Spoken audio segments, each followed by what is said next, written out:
It's a precious resource, and we all use it every single day. Water conservation 41 to 43. Katie Helm watches water use and misuse around the city. How many dishwasher loads do you do in a week? Today she's in my kitchen, about to calculate what's going on room by room. I think it can be very overwhelming to someone to know how much water they use on a daily basis. Using a plastic bag, she runs the kitchen faucet for 5 seconds to check the pressure. That gauges how much water comes out. The bag fills to 1.5 gallons per minute, which is energy efficient. Next, a clever tablet trick. She dumps blue dye in the toilet. If we see blue starting to come out into the bowl, then we know that there's either a leak probably in the flapper or in the flush tower itself. Sure enough, it's blue. Like most people, I didn't even know about the silent leak. That means gallons of water every hour are flushed down the drain.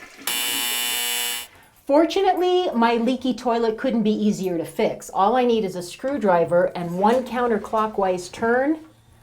I just saved water and money. Next, the shower. Using the same test with the bag, it turns out my low-flow shower heads pay off. I'm using 1 gallon of water per minute, and 1.5 is considered energy efficient. In the laundry room, my outdated washing machine doesn't fare as well. Looking in the drum, it looks like it probably uses about 30 gallons per load when you're doing a full load. 30 gallons per load is better than even older models, which can use up to 45 gallons per load, but the more modern front loaders use about 15 to 20 gallons per load. Always look for that Energy Star seal when you buy new appliances. Someone that uses water conservatively uses between 1,500 to 2,000 gallons in a month's time. Overall, my home falls into that range, but we've posted a constant reminder to do better. So your most recent billing period? This innovative, proactive program with such a personal touch gives our family a new respect for water, so we can protect it and all enjoy it for years to come. Thanks, Aurora Water. Bye, you're welcome.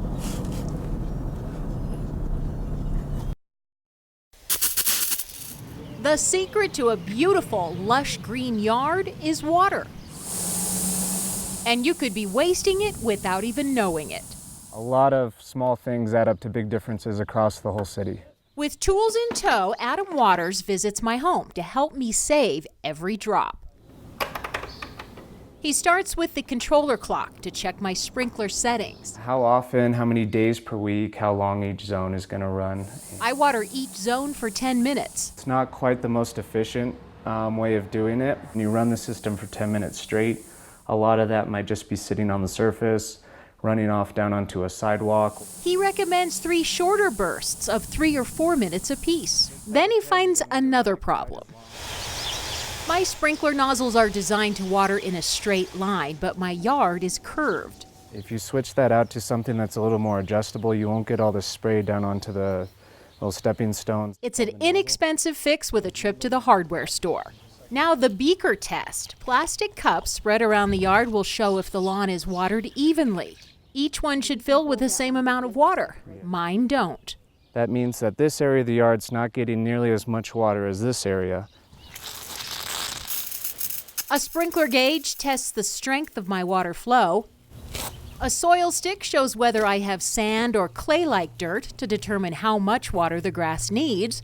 And see that slow drip by the blue handle? That's my backflow device. It keeps dirty outside water from getting sucked inside into my drinking water. So we'd recommend getting that inspected by a licensed inspector to make sure that it's working properly and maybe even replace some of the parts that are starting to rust out. The leak wastes water and poses a threat for my family. Good to know. We would also need to run the other side of this zone. This in-depth one-on-one water audit is available to all Aurora residents. Such amazing customer service saves all of us money and protects this precious resource. We see it as an investment in making the future a little bit more sustainable for the city. We don't necessarily want them to change their quality of life. We just want to make sure that they're using water efficiently to achieve that. We're really trying to create a better future for Aurora and Colorado.